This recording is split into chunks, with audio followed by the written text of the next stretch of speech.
All right, today taking a look at Rolling Thunder, one of the more expensive, I think this actually is the most expensive deploy cost card in the Redline Tactical Card Combat course set. So it costs 10 resources, or you can see the little recon symbol behind there.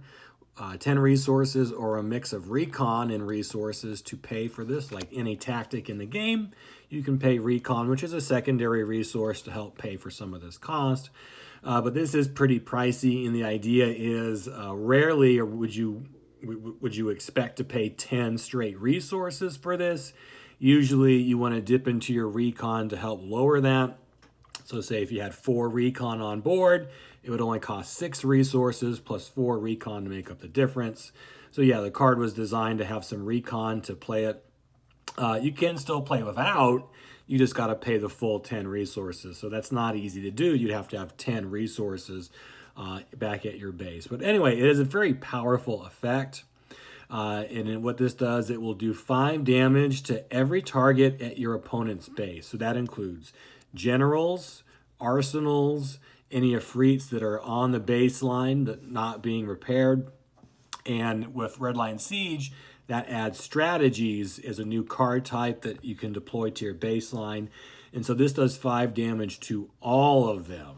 So very, very powerful if you can catch your opponent with a lot of targets at base. However, this card can depend, or its effectiveness can vary wildly.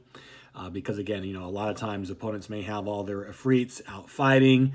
They may have very minimal targets at the base, and so this card may not do very much. So this card can be very swingy, but like I said, it's very, very powerful. If your opponent is building up resources at the base, you could basically sweep the base clean and do a lot of damage to the generals and arsenals that are there. Kind of a cool image as well is that Redline is more than just Efreets. And so early on, this is, I think, probably one of the earlier arts we commissioned for the game when we were exploring, what some of the aircraft in the universe would look like. So this is like a Crimson Pact of Mars bomber.